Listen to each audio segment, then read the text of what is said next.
Introducing NASM One, NASM's ultimate membership program. Unlock access to everything your fitness career needs to succeed. Unlimited CEUs, free courses, access to our premium app, and exclusive discounts, all for $35 a month. NASM One is best-in-class tools, cutting-edge certifications, confidence in your craft, and everything you do as a personal trainer made easy, so we can achieve our greatest goals together as one. You're listening to the NASM-CPT Podcast with Richey, winner of the Share Care Emmy Award for Social Storytelling and the official podcast of the National Academy of Sports Medicine.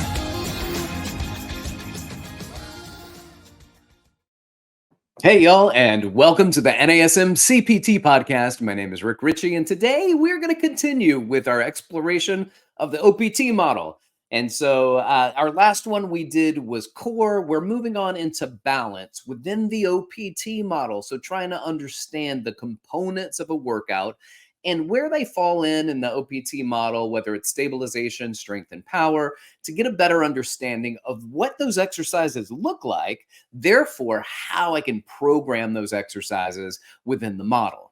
So first, let's define balance. Balance is the ability to maintain and control center of gravity over our base of support. So sometimes the base of support changes, like when we walk, I change support from one leg to the other leg. Not only that, it is dynamic, not static stabilization as I walk. So static stability is me just standing on one leg. Dynamic stability is me moving or moving something around me standing on a single leg. In fact, as I walk, I also change my base of support, whether I go into a heel strike and then my full foot and then ball of the foot, toe off. Those are all different inputs that I get in order to stabilize. Now, that's very dynamic, and that movement actually helps to facilitate, almost like facilitate our balance, almost like spinning a ball on your finger versus trying to stabilize and balance it on your finger without spinning it. Sometimes the movement actually helps. It's that static stabilization that can be pretty challenging. And then we can also challenge not just static versus dynamic stabilization when it comes to our balance, but also balance is really comprised of our vision, which is probably our biggest stabilizing component that we have, our vestibular, a huge component of stabilization in our balance, and then finally our somatosensory, which is our ability to feel whether or not we're being balanced.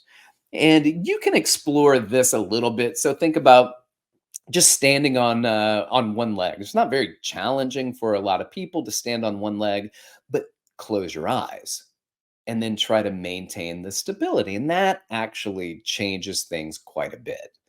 I also, years ago, I had worked with a client who was deaf, and he had a very hard time balancing because his inner ear, the vestibular components that help to support balance, were messed up.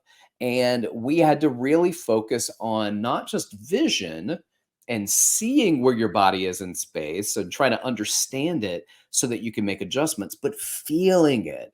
So sometimes I'd have him close his eyes and really feel and try to stabilize with his eyes closed, because it was very difficult for him to balance anyway. But to do that and focus on the somatosensory, his ability for the mechanoreceptors to feel a change in space, and to know that that change in space would then offset the center of gravity over the base of support, and he needed to stabilize it. So he needed to develop stronger, as we all do, and especially as we age and balance becomes more challenging, to develop a greater sense of neuromuscular control, which is the response, whether it's conscious or not, of the muscles putting the body in a purposeful movement and maintaining control over it. So I want to be able to maintain control over my balance, center of gravity over base of support. So balance training. Balance training, we know the research shows that it improves our balance, it improves our coordination, it improves neuromuscular efficiency, our neuromuscular control, but it also actually assists with reducing athletic performance injuries. So we see that when it comes to ankles that ankles being rolled. We see a reduction when balance training is implemented. There's a lot of stabilization work and balance that we can do that actually helps us with our athletic performance. So there's something that we will do oftentimes is put somebody, especially for balance stability, when we do stability training, we'll put somebody in what's called a proprioceptively enriched environment. And that's going to be an unstable but controllable environment. And we'll do exercises that cause the body to use this internal balance mechanism and this internal stabilization mechanism in order to have that center of gravity, base of support.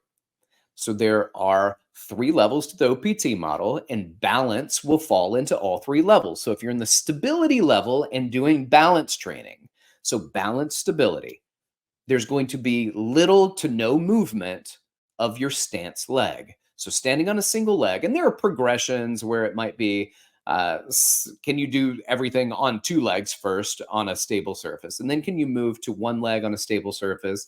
And then potentially proprioceptively enriched environments where there are 2 feet on an unstable surface, like an Eric's pad, and then 1 foot on an unstable surface. Now, that's not necessarily a transfer to training effect. That's simply the ability for our muscles to start to engage. But single leg balance on a stable floor, I think, is a very purposeful balance scenario. So if I'm doing balance stability training, little to no movement of the stance leg, then you can do exercises like a single leg multiplanar reach. So you stand on your left leg, your right leg goes in front of you, sagittal plane. It goes to the side, frontal plane. It kind of reaches back at a 45-degree angle in a transverse plane. You can do hip rotations. You're standing up tall and just rotating the pelvis actually on top of the stable stance single leg. Be careful. What happens oftentimes, you start to rotate the pelvis out and the knee ducks in with it. So the stance leg knee goes into internal rotation. The goal here is to keep the knee in line with the second and third toe. Can you move the pelvis back and forth on top of it? Also, I'll do hip hikes and hip drops on that stable single leg. I'll do single leg circles, making a semicircle around me. Single leg arm runners, where I'm pumping the arms forward and backward while standing on a single leg. Single leg calf raises. Something I call a single leg, I'll do crazy arms. What's crazy arms? I'll just say stand on a single leg and just move your arms in multiple different locations and areas and say, look at me, I'm crazy. I got crazy arms. You can do that. And that would be balance stability. It'll also be very disturbing for your clients and the people around you, but sometimes you need to shake it up. So doing crazy arms, legit. You can legitimately do that. After you've progressed all the way through crazy arms, you may want to look at what it would look like to do balance exercises in the strength level of the NASM OPT model. Excuse me, balance exercises in the strength level of the OPT model is basically, here's the goal. Ready? It's movement of the stance leg. It's basically any traditional free weight exercise that you would do, not necessarily with weights. You don't necessarily have to have weights, but you're going to do a traditional free weight exercise, but you're going to do it on 1 leg. So maybe body weight, single leg squats, a single leg RDL, a lunge to balance, a step up to balance. And then you can add in all sorts of different planes. Any of the above can be done pretty much in multiple planes. And we work those planes in motion where it's step up frontal plane, step up transverse plane, lunge to balance in multiple planes. Then we can add those components into it and really challenge our stability. That would help to work our balance strength. I said our stability, but our ability to stabilize our balance components. So to increase our neuromuscular efficiency with our single leg exercises, to balance better, to be able to coordinate that movement and stabilize.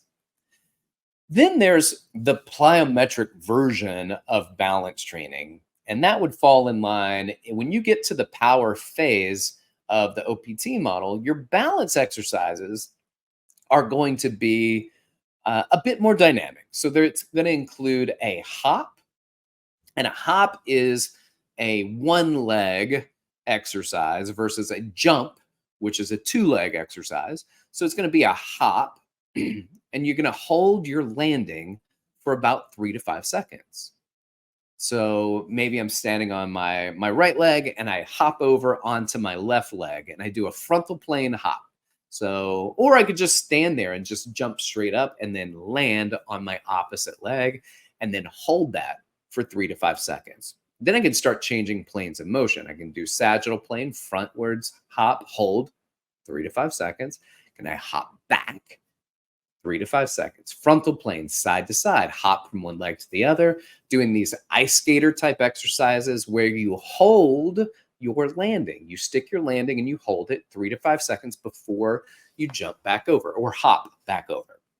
Now, when you're doing these side to side ones, your clients inevitably are going to jump from one side to the other. They're going to stand on one leg and then they're going to start to slowly fall, like timber jump onto the other leg. So my suggestion when they start to fall back into the hop over to the other side is just stop them. Put your leg down, get your balance, and then do it again. And instead of landing and then falling back into that jump, put your foot down, stabilize, see if you can land it and hold it for 3 to 5 seconds. Do not jump. Do not hop from one leg back to the other one until I say to do it. It's only going to be about 3 to 5 seconds, but do not anticipate it. Wait for me to say go, because otherwise they start to get these falling things. You haven't counted yet, and I'm already falling. And then they'll jump to the other side. So just get them to do this based off of your response and your feedback so that they land and stabilize on a single leg. They can do the switch legs. They can hop same leg onto same leg, right? They can do box one leg jump ups, one leg jump down. They can do a two-legged jump and land on a single leg, which is my friend Andy Hanley from the NASM performance side calls those jops. A jump, two leg into a single leg landing, a hop. So a jop, or you can do a hop and then land on two legs into a jump, which he calls a hump. A hop to a jump is a hump. A jump to a hop is a jump. So you can play with those different variations in the balance power. So again, balance stabilization, or when we're doing balance stability, it's little to no movement of the stance leg. When we do balance strength, it's movement through a full range of motion that can be controlled of the stance leg. And then balance power is a hop with a 3 to 5 second hold upon landing. I hope you found this helpful. Please share with your fitness friends and family, like, subscribe. And if you want to reach out to me, you can do so. Hit me up at rick.richey@nasm.org, or you can hit me up on Threads and Instagram at dr.rick. Richey, y'all keep inspiring people to fitness. Thanks for listening. This has been the NASM CPT Podcast.